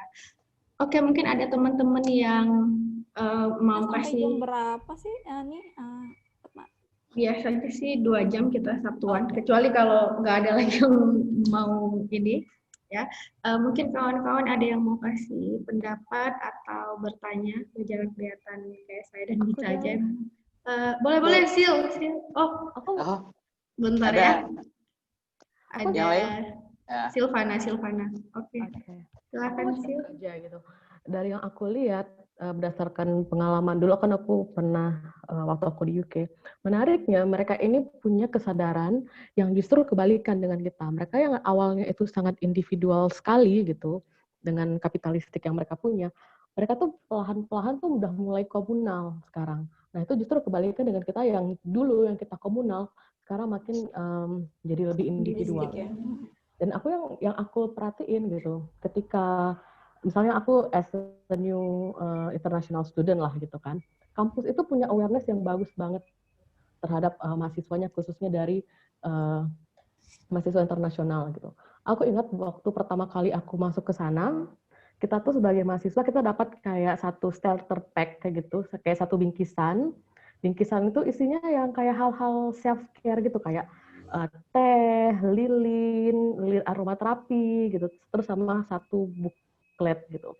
Di buklet itu selain ngejelasin tentang ya gimana kuliah di sini, juga ada satu section yang aku suka, yaitu section tentang mental health.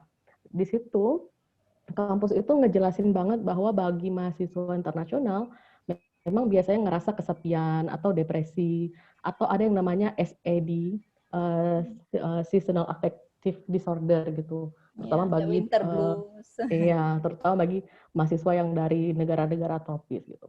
Nah, di situ kampus juga sediain layanan konseling itu gratis buat semua mahasiswa, dan juga ada komunitas-komunitas yang macam-macam gitu. Salah satunya tuh ada namanya Buddy Up, skema Buddy Up. Jadi skema Buddy Up itu misalnya kita mendaftar, nah nanti kita di pairing, dicocokin sama mahasiswa lainnya. Jadi tugas kita itu dengan si buddy kita panggil buddy teman, kita saling cek nih, kita saling cek ke si buddy kita, hai gimana keadaanmu, yuk kita sekali-sekali keluar yuk, ngopi, hangout bareng kayak gitu.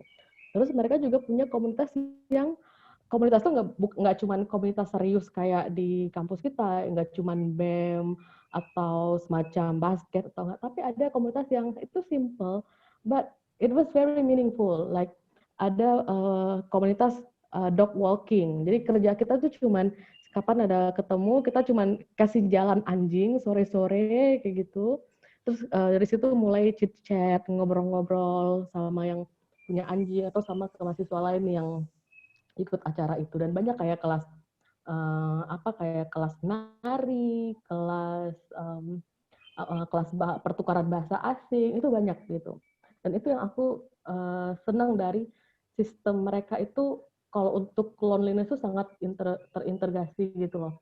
Terus juga mereka itu udah mulai biasa untuk nyapa orang duluan. Itu yang aku lihat di at least orang di kotaku dulu gitu. Kalau misalnya kita naik bus sendirian, terus misalnya di sebelah kita ini kan kosong gitu. Ada yang datengin kita gitu, yang minta boleh duduk sini nggak gitu. Udah oke. Terus itu mulai percakapan gitu. Katanya how are you? Hal-hal simple kayak gitu. Are you okay? Dan itu di kelas udah mulai biasa gitu. Untuk saling cek ke teman sebelah kita gitu. Terus juga kalau tadi kita ngomongin sistem, mungkin tadi kan kita ngomongin sistem dan kita ngomongin beberapa kritik kita terhadap sistem. Dan aku ngerasa penting juga bagi kita untuk ngeritik diri kita sendiri sebagai individual gitu. Mungkin kita tuh masih ada yang namanya kita terinternalisasi toxic masculinity, bahwa menunjukkan bahwa kita itu vulnerable, for example, itu sesuatu yang nggak oke banget, itu kelihatan lemah atau segala macam gitu. Atau ketika ada orang yang sangat ekspresif, kita akan bilang, cari perhatian, alay, misalnya kayak gitu. Dan sementara jangan-jangan kita ini adalah bagian dari sistem yang menindas itu, kayak gitu, dengan cara kita berpikir gitu. Dan kemudian kritik untuk diri kita sendiri adalah seberapa mampu sih kita untuk jadi pendengar yang baik gitu. Seberapa mampu sih kita untuk jadi pendengar yang kita tuh nggak judgmental gitu, kita nggak menghakimi orang-orang gitu. Ketika kita meritik sistem, kita juga harus otokritik ke diri kita sendiri, seberapa kita mampu untuk jadi sesuatu yang nggak kayak gitu. Dan it's very important to check teman-teman kita sendiri.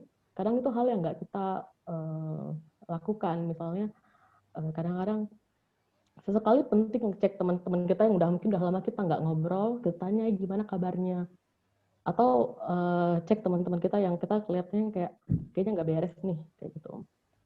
Dan itu mungkin hal-hal simple yang bisa kita lakuin ke diri kita sendiri.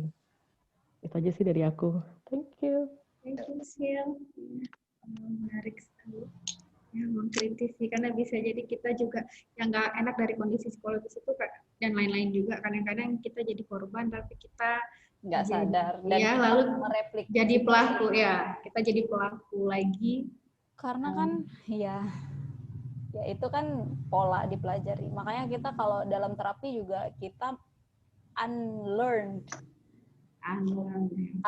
the pattern. Jadi mungkin ada pola asuh nih yang dipakai di kita sampai kita ngelakuin itu, padahal itu toksik. Ada sesuatu nih di budaya kita yang sebenarnya itu toksik tapi kita lakukan lagi. Jadi ya, tapi semua itu dimulai dari kesadaran menurutku. Jadi kayak ada awareness, ada willingness. Jadi sadar dulu, baru kita ngelakuin gitu. Kita diledek temen, besok kita yang ngeledek temen gitu. Ya, akhirnya kayak lingkaran setan. Tapi jadi kita kalau kita sadar kan, oh iya dia ngeledek temen, salah. Ya udah kita nggak usah ngelakuin lagi. Nah, berarti di situ tuh. Ada lain yang mau kasih pendapatnya atau bertanya? Ada yang mau kasih pendapat? Yang memang aku rasa otokritik itu penting ya, karena itu ada banyak hal. Kemarin siapa ya nanya sama aku? Pertanyaannya, ini OOT. Pertanyaannya, pendapat K tentang kenapa sih orang Aceh ini susah kali disuruh di rumah aja misalnya. Aku bilang itu reaksi trauma. Kaget dia, kenapa? Dari dulu, aku percaya tuh kita mempelajari sesuatu dari masa lalu ya. Jadi kayak ada memori sosial. Ya, dan traumatic response. Jadi ada satu kondisi kita reaksinya seperti apa. Jadi dalam keadaan yang membahayakan. Jadi di psikologi itu dibilang ada fear, fawn, freeze. Jadi kayak kaku, lari, mukul gitu. Kalau kita ngelihat ular, kamu tuh tipe yang mana? Kamu bakal pukul ularnya, kamu bakal kabur, kamu bakal kaku, atau kamu bujuk-bujuk ularnya, udah lalar, nggak usah gigit saya gitu. Jadi ada 4 gitu kan. Oh, itu respon umum terhadap ancaman ya? Terhadap ancaman, terhadap bahaya. Dan itu purba banget. Dan orang Aceh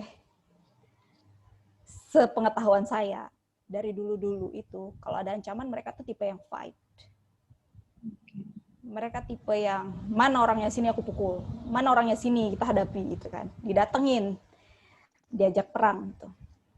Tapi sekarang ancamannya virus. Dan di mana kamu memang harus yang nggak, cara perangnya adalah kamu di rumah, dan itu against action system kita terhadap ancaman gitu. Itu tuh apa ya, melawan apa yang kita pelajari selama ini. Karena selama ini ancamannya apa? Kolonialisme, tentara, penjajah gitu kan. Kalau sekarang virus. Tapi karena kita punya memori tentang itu, dan kita punya kolektif trauma tentang apa yang kita pelajari tentang itu, reaksinya seperti apa ya, kita ngerasa di rumah aja tuh against siapa kita. Kita tuh bukan pengecut kok, ngapain kita di rumah aja gitu. Jadi kayak padahal bukan, men. Sekarang lebih baik di rumah aja pakai masker, social distance. Tapi ya itu, ketika kita punya reaksi trauma, kita bisa sangat tidak logis. Kita bisa apa ya? Karena ya itu, ketika kita bereaksi terhadap trauma itu otomatis kan badan kita atas apa yang diingat, apa yang dipelajari, plop gitu. Tapi ketika kita kasih jeda, kita merasa ini wajar nggak ya? Ini sesuatu yang wise nggak ya? Kenapa saya melakukan ini, segala macam. Nah itu tuh, jeda itu tuh yang nggak pernah ada tuh. Kita ngerasa orang Aceh nggak trauma kok, kita baik-baik aja. Yang berat melawan budaya yang udah kebentuk. Ya menurut aku ini kolektif trauma, ada banget ya Aceh. Kolektif trauma. Narasi mereka tentang COVID, narasi mereka tentang ancaman budaya, ancaman bahaya itu kan kalau dikumpulin lah tuh apa keyword-keywordnya di koran tuh bisa jadi penelitian sendiri. Cuman aku belum sempat. Oke. Iya ya, melawan budaya. Jadi ternyata ya melawan atau mengantisipasi kondisi. Kita punya banyak PR. Loneliness ini, ya, andaikan orang punya awareness lebih besar, lebih baik karena kita harus melawan satu diri sendiri, dua kita harus melawan budaya yang menyebabkan itu ada gitu. Emang kita berharapnya sih kalau kita punya sistem sosial politik yang bagus, kita akan dapat treatment yang bagus kayak pemerintahan lain gitu. Bahkan aku jadi ingat kayak di negara Nordik yang dianggap sebagai negara berhasil karena mereka berhasil menunjukkan bahwa sistem ekonomi politik dan kesejahteraan mereka membuat mereka secara riset jadi kawasan paling bahagia di dunia. Gitu. Iya, tapi itu lagi balik ke indikator, Fatma. Jadi kayak indikator sejahtera kita itu apa? Masih based on economic banget kan? Kalau mereka tuh kan udah kayak kesejahteraan itu beyond economic development. Iya, itu tadi. Bagaimana negara, ya bahkan ketika kamu dianggap sejahtera, bahagia, itu ukurannya bukan lagi ekonomikal, tapi juga apakah secara sosial, psikologis masyarakatnya dalam keadaan baik-baik saja, sehingga dampaknya sistem sosial dan negara ikut bertanggung jawab. Karena kalau kamu stres sendiri, ya itu bisa jadi tanggung jawab kamu. Tapi kalau stresnya karena sistem dan udah jadi budaya dengan negara yang atau pemerintahan yang moralnya bagus, ya mereka ini, kita mungkin sedikit muluk ya dalam kondisi sekarang, agak berharap seperti itu, walaupun ketika kita nggak aware ke sistemnya, dia akan jadi lingkaran setan. Pada akhirnya di kita satu-satunya hal yang paling bisa kita buat yang mengantisipasi secara sendiri atau ya paling banter sama lingkungan terdekat kita, support system. Paling cuman itu ya, atau gimana sih Mit? Atau ada solusi lain gitu? Iya bisa, cari aja orang yang sefrekuensi, karena kayak akan ada banyak kok di luar sana. Dan give up, kalau sekarang kamu terpaksa tinggal di tempat yang menurut kamu nggak belong, bikin plan ke depan. Berdayakan gimana caranya kamu bisa keluar misalnya, atau aku maksa banget berarti ada di satu tempat, karena kayak kamu bilang ada kondisi di mana kita nggak belong di mana-mana. Iya. Kemanapun pergi kok kayaknya tetap nggak ada. Jadi resilient itu adalah gimana cara kita secara fleksibel, adaptif menghadapi tantangan. Jadi kayak kalau kamu lihat pohon kelapa, kalau ditiup angin, dia tuh nggak patah, dia tuh melengkung. Dia fleksibel untuk mengikuti arah perubahan, tapi dia nggak mengubah siapa dia tetap pohon kelapa gitu. Jadi ya resilient aja. Caranya apa? Berdayakan diri, perbanyak ilmu, perluas, maksudnya bergabung dengan orang-orang yang sefrekuensi, bikin support system sendiri, cari bantuan kalau butuh. Menurutku ada banyak hal yang bisa kita lakukan. Gitu. Jangan berhenti. Oke, ini toksik udah. Perbaiki diri sendiri. Gitu juga. Kayak yang Silvana bilang tadi. Selagi mengharap sistem berubah ya mungkin. Ya, selagi-lagi. Kan nggak mungkin juga kayak bikin candinya si Roro Jonggrang dalam satu hari. Itu.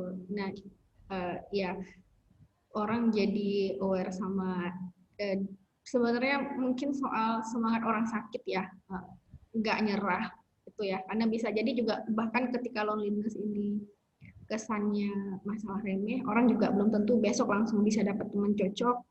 Orang ya itu, tapi kan orang soal sebenarnya yang paling penting pertama itu mungkin soal nggak nyerah ya gitu, karena kayak kita bilang dengan sistem sosial begini kita juga nggak bisa langsung kayak yang kita mau. Saya nggak sama dengan kondisi sosial, itu nggak semudah sistem sosial yang ini kebetulan budaya empatinya tinggi gitu. Tapi ya kalau orang yang sakit kanker saja yang bahkan mungkin sudah didiagnos bakal meninggal dalam waktu dekat saja masih punya semangat hidup yang tinggi, ya itu soal itu kali ya.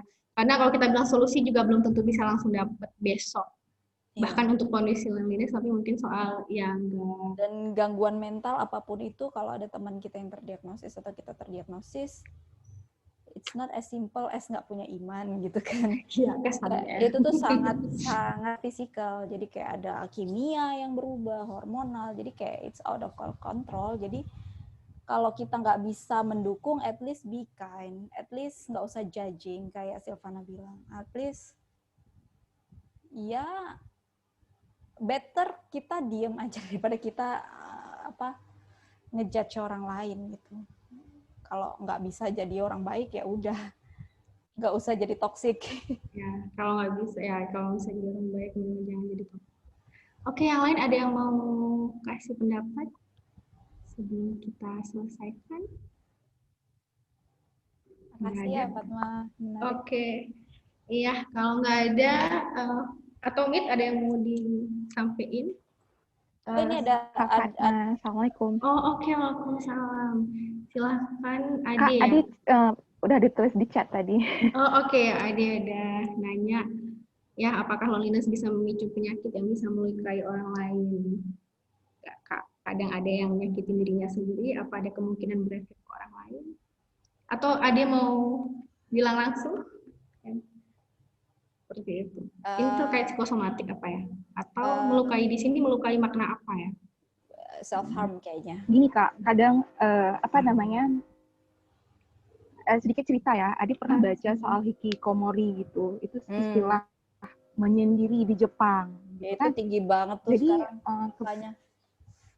Ya, dan berefek ke orang Indonesia juga ada. Apalagi ya sekarang itu kan anak-anak remaja itu udah mereka suka main game ya kan. Mereka tuh sampai ada yang mungkin bisa agresif ataupun abusif sama orang tuanya sendiri kayak gitu.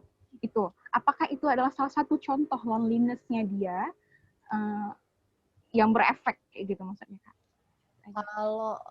Kalau yang di Jepang itu iya itu lonely, dan dia mutus semua akses ke orang lain kan. Kalau yang kecanduan, kalau yang game itu adiksi dan itu terpisah dia diagnosisnya. Intinya gini, ketika hidup kita nggak seimbang nih antara sosial, personal, apalagi pendidikan, pokoknya nggak seimbang, ada yang terdistrup di situ, pasti menimbulkan masalah. Kalau loneliness ujung-ujungnya ke depresi itu salah satu yang mungkin dilakukan, salah satunya adalah suicidal. Suicidal ini ada yang tendensi, ada yang baru kepikiran, ada yang udah merencanakan, ada yang udah melakukan gitu. Dan banyak juga orang yang ngerasa bahwa aku sangat sendirian, gak ada lagi makna hidup, dan akhirnya melukai diri sendiri. Bisa. Tapi itu panjang. Ada, kalau kita di psikologi namanya bilang trajektori. Jadi satu penyakit itu ada perjalanannya. Nggak ujuk-ujuk kesepian terus dia nyakitin diri sendiri. Dia itu ada dinamikanya. Dan dia itu butuh waktu.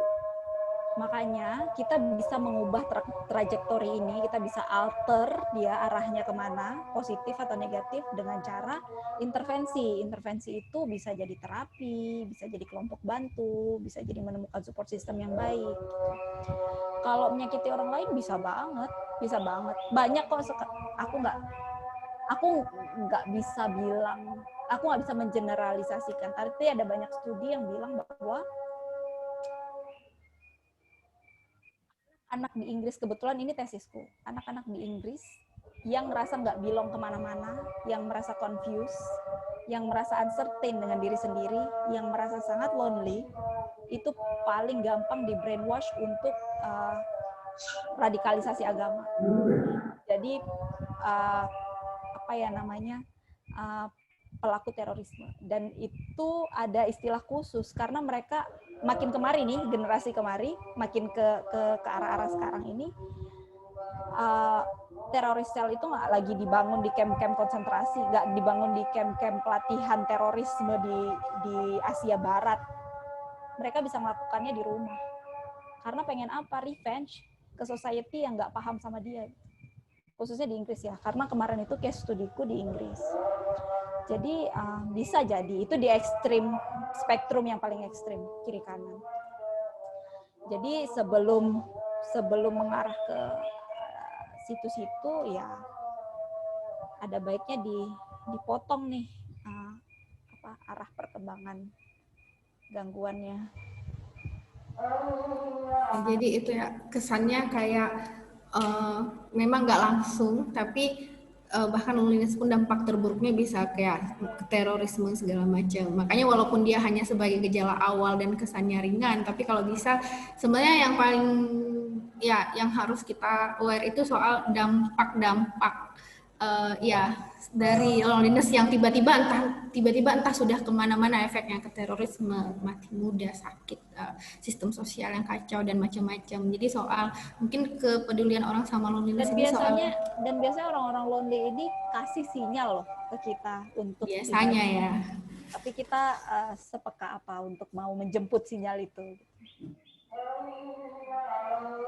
Walaupun itu nanti bisa jadi kemampuan orang yang dibentuk juga ya. Kayak apakah kadang-kadang menurutku bisa jadi ada dua ya, orang yang dia nggak mampu menangkap sinyal atau orang yang menangkap sinyal tapi nggak peduli ya. Kadang-kadang mungkin kemampuan menangkap sinyal ini juga bentukan ya kadang-kadang gitu. Dia sudah terbiasa nggak dimatikan ya, tapi bisa jadi nanti jadi ke orang juga, orang udah capek kasih sinyal dan dia emang nggak ngerti gitu ya, bisa jadi ya. Nah ini memang yang jadi masalah. Ada lagi yang mau ngasih pendapat atau nanya?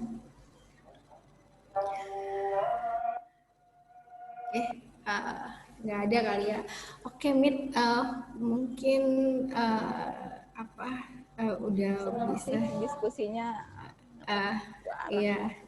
Nah, ya memang asik sekali. Ya selemah-lemahnya, walaupun itu jadi gejala ringan kesannya, tapi karena itu yang pertama sudah sangat besar sekali angkanya, dan yang kedua soal dampaknya yang ternyata kemana-mana bisa sangat buruk ya.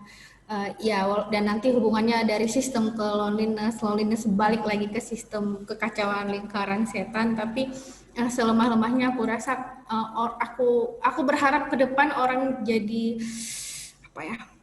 mau lebih jujur, terhubung sama dirinya sendiri ya. Kita belum bisa ngubah sistem lebih besar, ongoing kali, tapi selemah-lemahnya mungkin orang ke depan jadi punya paling enggak lingkaran-lingkaran kecil dulu. Lingkaran kecil. Orang ini menyebar lagi ke lingkaran yang lain. Iya, jadi seperti bola salju yang semakin besar ya. Jadi semoga seperti itu. Atau selemah-lemahnya kita jadi kita tahu kita punya masalah, lalu kita bisa mengantisipasi apa yang harus kita buat sambil ya membentuk support system yang ada ya. Tapi memang kata kuncinya soal nggak nyerah juga kali ya, soal jujur, mau terbuka. Ya, jadi kayak melawan sesuatu yang besar kadang-kadang, karena melawan loneliness juga melawan stigma, melawan kondisi sosial yang berbeda ya. Oke, Ade sebenarnya mau nanya tapi karena nggak konsen, ada suara masih lumbar. Oke, mungkin ya kita bisa membahas hal-hal yang lebih kompleks di lain waktu ya. Mungkin makasih Mit, asik sekali. Makasih ya teman-teman, udah kasih untuk ya teman-teman juga masalah mental. Iya benar-benar. Jadi ya seperti yang kita bilang, kita mulai dari hal-hal kecil, semoga nanti bisa jadi berdampak ke hal yang besar ya. Dan selemah-lemahnya kita yang udah di sini bisa punya awareness yang sedikit lebih tinggi setelah ini. Semoga bermanfaat untuk kawan-kawan, untuk saya dan untuk semuanya juga. Makasih Mi. Semoga nanti ada kajian-kajian lain yang terkait dari sini masih bisa diajak ngobrol-ngobrol lagi ya. Makasih sekali udah berbagi soal isu yang jarang dibicarakan orang, kesehatan mental ya. Makasih. Apalagi masa pandemi ya. Iya sebenarnya. Sehat-sehat ya kalian semua, mental, fisik. Kalau sudah terdampak loneliness sudah bisa cari cara, nggak bisa ketemu langsung, sering-sering nge-zoom kali ya. Karena aku lihat itu juga jadi cara orang untuk deal dengan loneliness ya, kan nggak bisa ketemu langsung. Yang mungkin kadang-kadang kita jadi ya soal aku juga merasakan personal, mungkin yang lain juga ketika udah kayak di titik stres, orang jadi mulai memaksakan diri keluar gitu dengan limit-limit tertentu, karena kalau di rumah aja bisa-bisa punya orang nggak bisa deal dengan stres yang sudah terlalu tinggi, akhirnya kayak ya udahlah mending. Ada tipe orang yang recharge energi dari ketemu orang lain sebenarnya, dan itu yang paling sulit. Yang paling sulit gitu ya. Atau itu tadi sebagian bisa deal dengan sering-sering ikut Zoom ya, karena itu alternatif yang sangat tersedia di saat ini ya. Dan sebagian lagi yang masih bisa sangat konsisten dealing dengan loneliness tanpa harus mengorbankan kondisi untuk berhadapan langsung dengan virus ya. Tapi ya memang masa pandemik ini masa pengujian paling besar terhadap relasi sosial.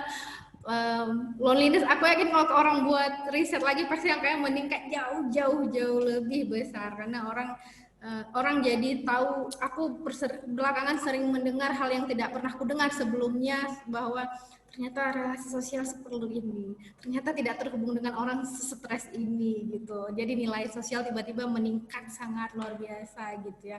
Semoga semua bisa deal dengan keadaan dan tetap selamat, karena perang kita dua, satu virus, dua loneliness juga ya. Semoga kita tetap baik-baik saja ya. Mungkin itu. Sekali lagi makasih Mita. Semoga kita bisa ketemu di lain waktu lagi ngobrolin isu-isu kesehatan mental atau apapun lain yang kita anggap penting. Hari ini sampai di sini dulu. Makasih untuk kawan-kawan. Saya akhiri. Assalamualaikum warahmatullahi wabarakatuh. Assalamualaikum warahmatullahi wabarakatuh.